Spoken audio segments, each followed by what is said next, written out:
Yes, we back.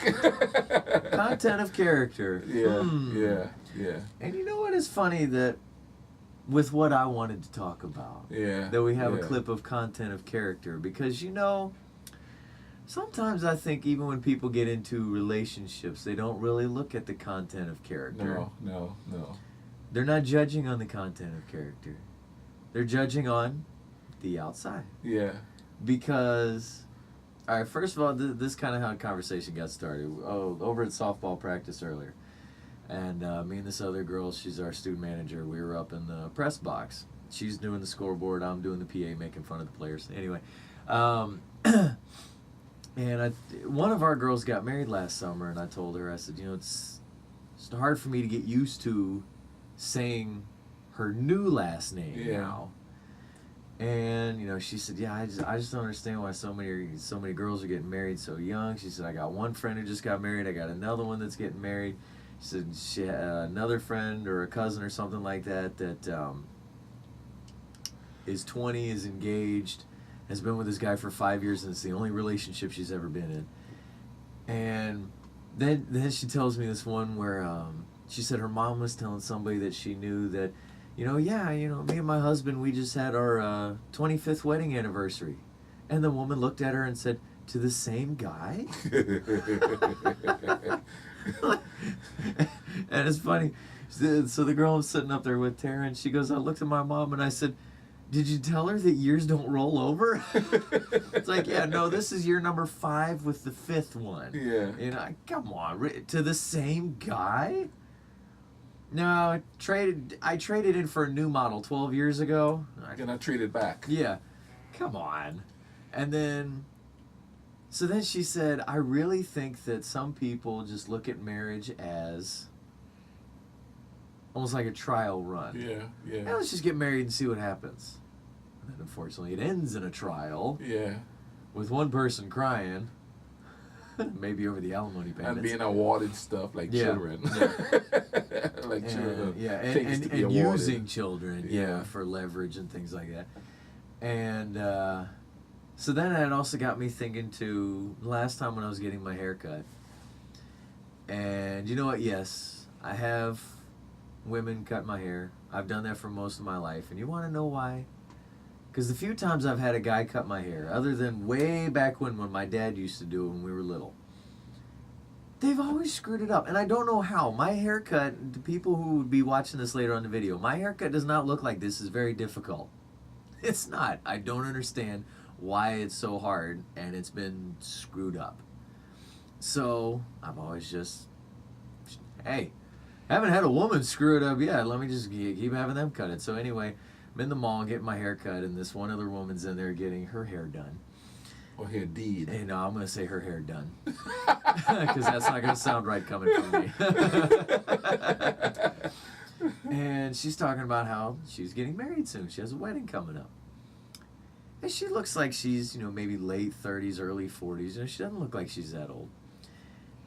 And then she says, but you know what? If this one doesn't work out, this will be the last time I ever get married. And they said, well, how many times have you been married? She's like, this is my 5th one. And I almost choked. And she was all blasé about it too. Yeah, yeah. And the girl who's cutting my hair goes, what? And I was like, just don't say a word. Just take notes. This will be a good story on the show. Just remember. And then they go, well, what about your fiance?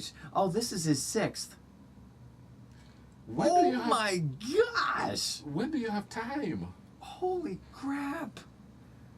My question is, what the heck is wrong with both of you? I'm sorry, but after that many, it can't possibly be that you just married psychos. Yeah. That each one of you married 4 psychos, he married 5 psychos. There's got to be something wrong with the two of you. Now, if there's something wrong with the two of you, hopefully you can make each other happy. Hopefully the two nut jobs can keep each other happy there or whatever. Love at 6th sight. Seriously, at least for one of them. Wow. This is the 11th combined marriage. Yeah. That's insane. But then again, you have to take in consideration, some of them probably only last for like a month or 2. Oh my gosh. But still, doesn't make it right.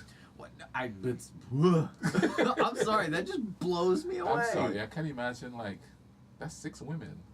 He probably really crazy. He's gotta be. I'm sorry, because how many times have we known that somebody, okay, even if they don't get married, they keep dating the same type of person and ending up in the same bad relationships. So clearly this is happening with these two. There, you know what I mean? So it almost makes me wonder if I hope this one doesn't end in divorce. Although I'm sure there's some lawyers going, you know, hey, if this one doesn't work out, you give me a call again. Hey, girl, don't worry. That's going to be a 5th alimony payment. Yeah, exactly. Ow. Man. Oh, it's my 5th. Oh, it's his 6th. Really? And that doesn't make you think there might be something wrong with this guy. Or in his case, that doesn't make you think there might be something wrong with this girl. Yeah. Whoa. You know what I mean?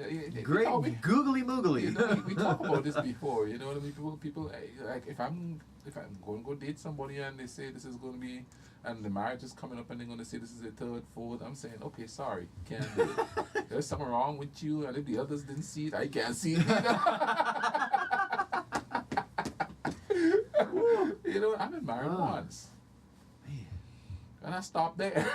Well, and that's the thing. Like what we were talking about during the music earlier was that even if you were to get married again, that would still only be your 2nd, and there was this big gap in between.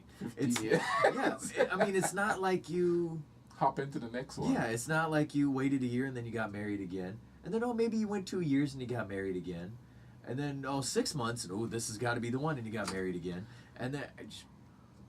Boggles my mind. And then of course how many people have you known where they're in their mid-20s and you said they're already married for the 2nd time? Yeah. Holy crap. Yeah, no, 26-year-old grandmother we are talking about. Oh no, it's 29. Wasn't it 29? 26, 27. Yeah, I thought it was 29. But anyway, still being under 30 and being a grandmother is just horrific. Wow. Well, she's going to be living long enough to be a great grandmother. Oh, especially if they keep at that pace. I mean, think about it. Okay, let's just say she was 30, just to give out even numbers of 15 years. Yeah. She was 30.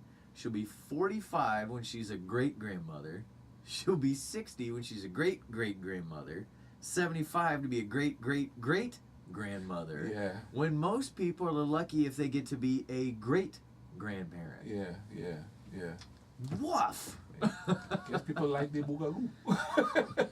But I you know, listen here, guys. Boogaloo with the youngins. I mean, my. The thing about it is this: when you get divorced, you have to give yourself some time to figure out what's wrong with you.